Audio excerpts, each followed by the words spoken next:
Ladies and gentlemen, it is no secret that I've had some adversaries in my day. From the vegans to cancel culture to most recently the Human Rights Commission. But they all pale in comparison to what I'm going to introduce you to now. But before I do, buy my book, please. I've only spoken about it for a year. And come and see me. I am in Melbourne when the comedy festival is on, and I'm doing some shows around there as well. American shows are about to be announced as well. Oh my God, how very exciting. Okay, please allow me to detail to you the group that's after me now. It all stems from an email. And I get emails a lot. All right, I get hate emails, I get happy emails. This is a hate email. It's from someone called George, and I've redacted their last name. I notice you've operated since 2016. Wow. Great Googling, George. Maybe it's time to give up. Barely scraping along and not funny. Some kind of weird bullying. I agree. Do go on. Seems to hate junkies, which if you don't know is another word for drug addict. But I'll come back to this part because that's very important what he just said there. Seems to hate junkies. I wonder if you were raised by some. You do seem rather broken. Anyways, I've blocked your accounts. Hopefully I won't see the terrible comedy anymore. If I run into you in Melbourne, it'll be very fun for me, not for you. Mr. Big Boy that doesn't train. You gonna get puffed quick. Big Bad George.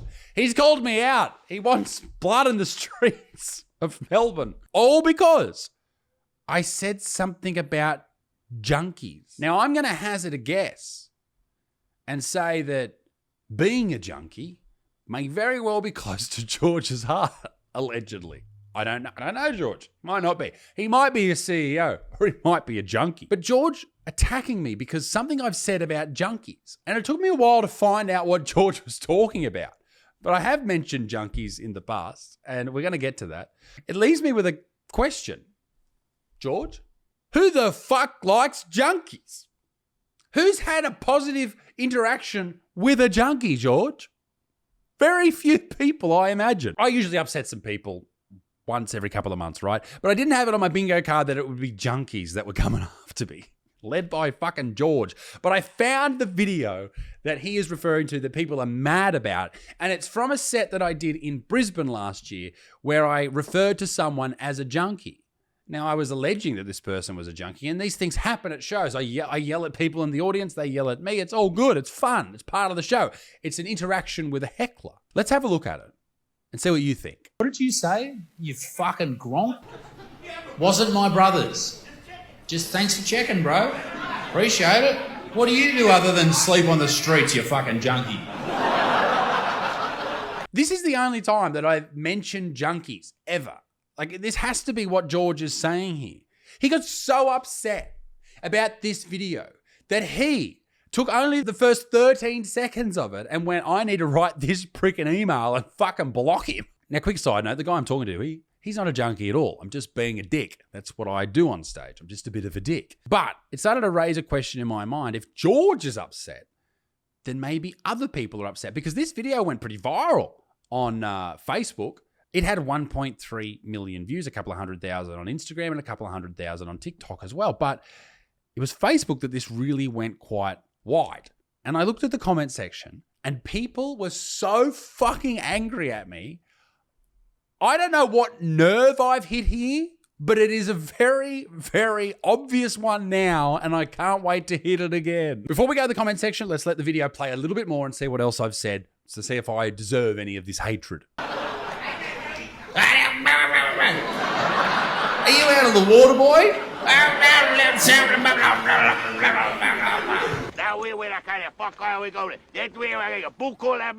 Ha! Hilarious stuff from me. Well done. Let's have a look at some of these comments. Why is this dude famous? I don't know, Seb. Fuck. There's a fine line between comedy and harassment, is there? And this dude snorted that line. I take that as a compliment. He's one of the worst comedians. Okay. What's Matt got to say? Is this bloke meant to be funny? Very poor effort using the mic to overpower old mate. Mate, it's a fucking heckler and a comedian. What do you expect? I guess one of the age-old questions is who the fuck gets upset at comedians? It's these fucking people. They're mad that I overpowered him with the microphone and yelled at him. What the fuck do you expect? Don't carry on like a cockhead in the fucking audience and you won't have someone yell at you. What was that? Mate, take the heroin needle out of your fucking arm when you're talking to me. Yeah, I know. Your track marks were all very impressed. Huh? What? Don't make me come up there. Come up here. I'll fucking kick your non-existent teeth in. Just to point out, in this video, I don't think I'm a comedy genius. This isn't my best crowd work bit, all right? And people get angry about the crowd work that you post on the internet. The reason I post crowd work is the same reason other comedians post crowd work, is we don't want to post our material because we're doing the material. Do you understand? And as I said before, I'm used to getting hate comments, but this is just so ridiculous and I don't, like, if I deserve hate comments, I'll be like, okay, yep, sure, that was a pretty out there thing to say, whatever. But here I'm just like, what the fuck? Why are you all so mad? It was the same on TikTok. The Sissy, straight up disrespectful bully, the poor man paid to be ridiculed, when all he wanted was a feel-good show. Probably left very dejected. That tosser isn't a comedian. A-hole. Tony Southwell said, can't believe this guy has an audience at all. You better fucking believe it, Tone. Karen Murray said, I'm all for brutal comedy, but this was over the top. I don't think you are, Karen. I don't think you are. This crossed the line of comedy into straight up bullying, says Mick. Are you pussies fucking right? Lighten up, you fucking Now, through the video, I think I call him a crackhead one more time, and then I make a few jabs at his appearance and his seeming lack of vocabulary. In fact, I compare his lack of vocabulary to how good my 18-month-old's vocab is. He was just being a general nuisance, making a lot of strange noises. That's what hecklers sometimes do, and that's fine. I think he had a couple of beers. It's all good. He enjoyed the night. In fact, he paid extra to sit up close, and I met him after the show. It was all cool. A comedy show is a universe where anything goes. And I just wish the general public would wrap their fucking dense minds around that. But I'll go back to the email, if I may. Because I called some random dude a junkie, some other random dude threatens me that I'm not going to have a good time if I run into him. Fuck off, mate. Suck my cock. Who the fuck, what is wrong with you? Who threatens a random because of something they've said to another random on the internet at a comedy show, no less? It absolutely is beyond me. But you know who comes out of this video the best? Not me. I'm the bad guy. Whatever. That's fine. The guy in the crowd turns out to be an absolute legend. From Andrew. Hey, I'm the drunk person. This is Andrew. This is the guy in the video. I was easy pickings, but I deserved every bit. I would see him yeah, your vocab's pretty shit, mate. I would see him every day and believe other people should. He's a legend in my book.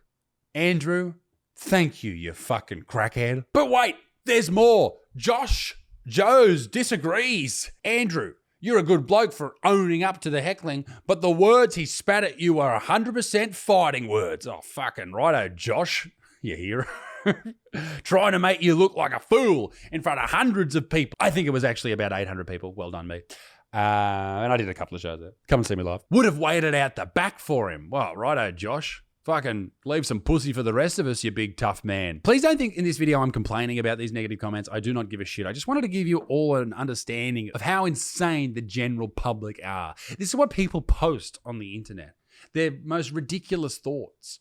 They're just fucking there's so many fucking insane people out there. This is probably the only reason that I'm happy that Australia, well, I'm sort of happy, I'm sort of not happy because I would like to have them, but guns in Australia. This is one of the good reasons that, you know, we don't have, everyone has guns. Because have you seen a comment section? The amount of mental illness in there is absolutely outrageous. All these people, they consumed the content. They weren't coerced. This isn't like watching normal TV. You can watch whatever you want. If you don't like the shit that I post, don't watch it, dipshit. If you watch a TV show that you don't like, do you email the fucking people on the show and say, oh, I'm going to fucking you wait till you get down near my house, I'm going to fight you? Why? Why are you saying that? But I tell you what, these are the people who ruin good things. These are the people who run things like cancel culture. They get offended, they get upset, they share it, they complain, they get their other shit friends involved. And the only way to fight back is by going out and seeing the people they're complaining about. So even if it's not me, go out and see a comedian you like. Go and see your favorite fucking artist or whatever. All right? Go out and see them. Support them. Because that's the only way you can defeat dipshits like the ones that were in this video. Ladies and gentlemen, I hope you enjoyed the video. Be a good motherfucker. Peace in the Middle East. Mid extinct. Toodle au revoir. Bye-bye. G'day to all the junkies out there. I hope you're doing well. Make sure you support that neck as you sleep on the streets.